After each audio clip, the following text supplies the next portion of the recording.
La redoutable attaque menée par Orochimaru avait laissé le village dans un état catastrophique.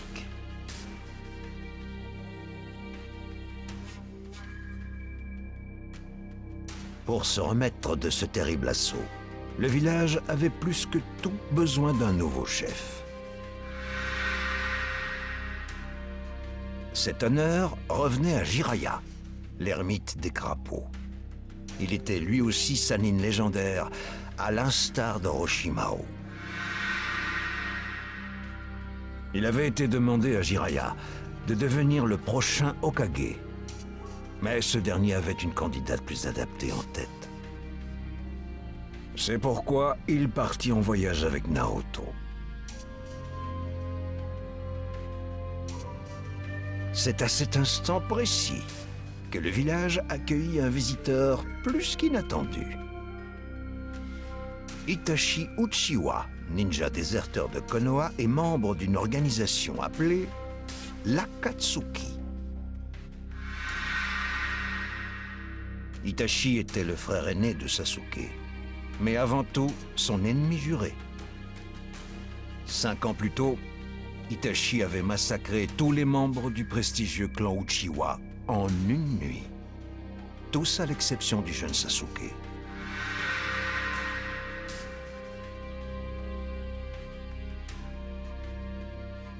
Lorsqu'il apprit la présence d'Itachi, Sasuke se lança à ses trousses et intervint alors qu'il essayait de capturer Naruto. Ça faisait un sacré bail, Sasuke. Itachi Uchiwa, jamais, tu entends? Jamais je ne te pardonnerai! Je n'ai vécu jusque-là que pour te vaincre. Tu vas voir! Itachi Uchiwa, prépare-toi à mourir!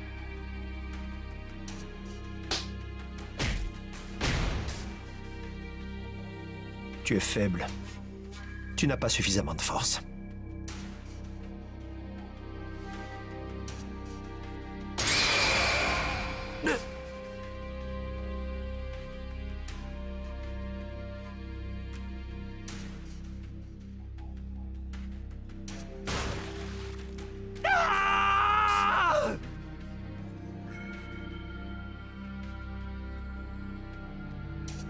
Sasuke combattit avec bravoure, mais l'écart de puissance était trop grand. Il succomba rapidement au genjutsu de son frère, les arcanes lunaires.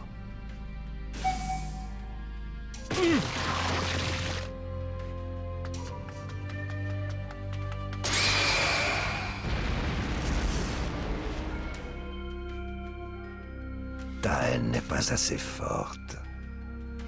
À ces mots, Itachi se retira, mais dut d'abord affronter Jiraiya, qui était venu au secours de Naruto et Sasuke. Tout en s'entraînant, ils partirent à la recherche d'une personne digne du titre de Hokage. Jiraiya pensait le confier à Tsunade, une ninja médecin exceptionnelle et dernière membre du trio légendaire des Sannin.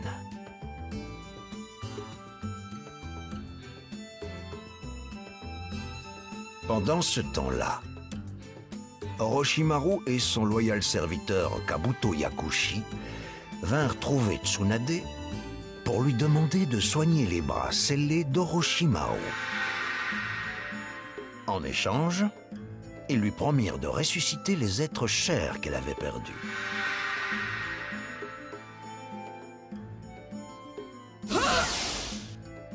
Face à l'inefficacité de cette promesse, Kabuto attaqua Tsunade. C'est à cet instant que Naruto et Jiraiya intervinrent. Naruto affronta Kabuto en utilisant l'orbe tourbillonnant, un nouveau ninjutsu qu'il avait appris auprès de Jiraiya. Ton règne s'arrête ici, maintenant! Tu penses vraiment qu'un minable de ton espèce peut me battre? Si tu te dresses sur mon chemin, je te massacre.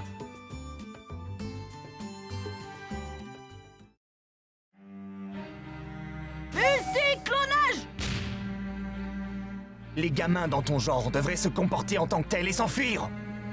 Ça suffit! Arrête! Laisse-moi tranquille! Va-t'en!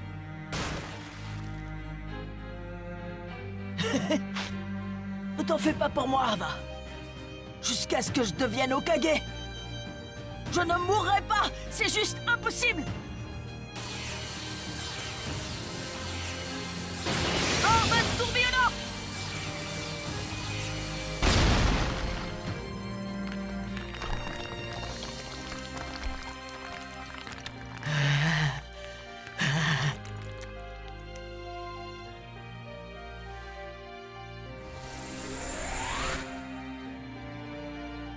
Ému par sa passion débordante, Tsunade retrouva la volonté de se battre.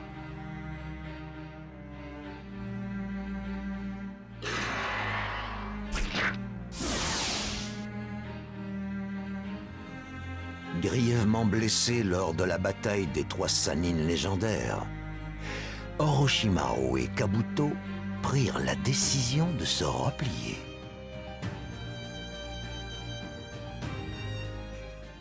Avec Tsunade devenu 5e Hokage, Konoha put enfin renaître de ses cendres, mais c'est alors qu'un nouveau problème survint. Attiré par un groupe de ninjas au service d'Orochimaru, le quintet du son, Sasuke fuit le village.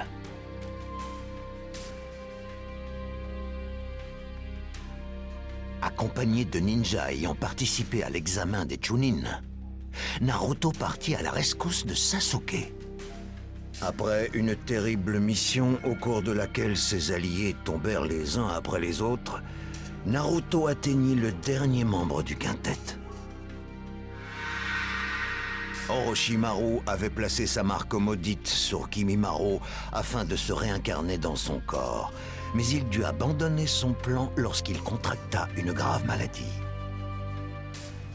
Malgré tout, Kimimaro idolâtrait tellement son maître qu'il était prêt à donner sa propre vie afin d'aider à capturer Sasuke. Jamais je ne te laisserai prendre Sasuke! Jamais! Je vais t'achever rapidement.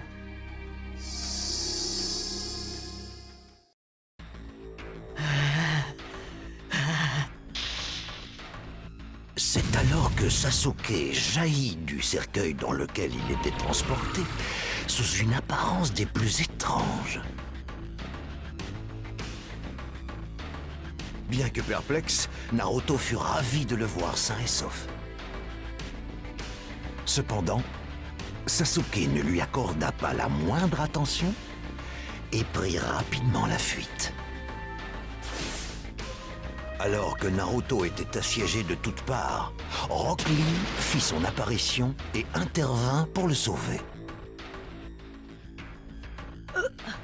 Gros sourcil! Comment as-tu... T'inquiète, Naruto! Va chercher Sasuke! Je vais le battre! Ça, je le promets! Compte sur moi! Hé! Qu'est-ce que tu fais? Vas-y maintenant! Ok. Il est tout à toi!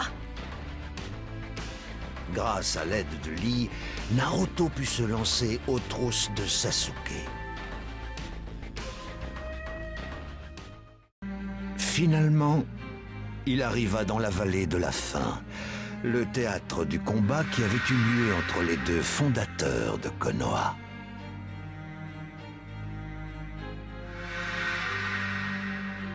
Naruto se retrouva face à face avec Sasuke. Dans l'espoir de sauver son ami et son plus grand rival, Naruto tenta d'empêcher la fuite de Sasuke. Dans le but d'obtenir la puissance qui lui permettrait de vaincre Itachi, Sasuke avait rejoint Orochimaru en sachant qu'il lui servirait de réceptacle. Naruto était intervenu pour aider son ami et Sasuke avait trahi les siens. Fermement ancrés dans leurs convictions, les deux extrêmes se livrèrent un combat sans merci dans la vallée de la faim. Pourquoi, Sasuke? Pourquoi? Comment ça a pu en arriver là? Je comprends pas! J'ai ma propre voie à suivre. Personne n'a le droit de me dicter ma conduite, ni me dire ce que j'ai à faire.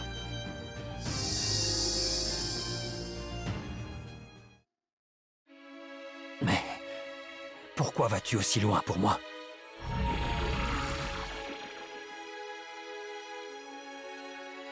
Tout simplement parce que j'ai enfin réussi à créer un lien avec quelqu'un. Et c'est bien pour cette raison que je dois à tout prix t'empêcher de faire une bêtise. Naruto libéra le chakra de Kyuubi dans l'espoir d'arrêter son ami, tandis que Sasuke activa la marque maudite et changea de forme. Maintenant, finissons-en une bonne fois pour toutes. Avec tous nos combats jusqu'à maintenant. Naruto! Sasuke! Dans un duel qui réclama toute leur force, l'orbe tourbillonnant s'opposa aux 1000 oiseaux, la conclusion d'une lutte désespérée. Finalement, les sentiments de Naruto avaient touché Sasuke.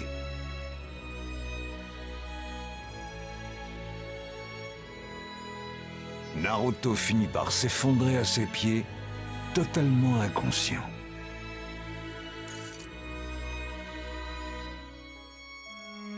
Mais Sasuke refusa de l'achever. Il prit la décision de développer une puissance différente et supérieure à celle de son frère.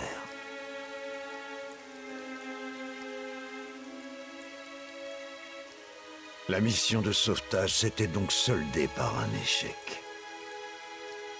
La lutte qui opposait ces deux amis, arpentant deux chemins différents, se poursuivit encore et encore, comme une rivière sans fin.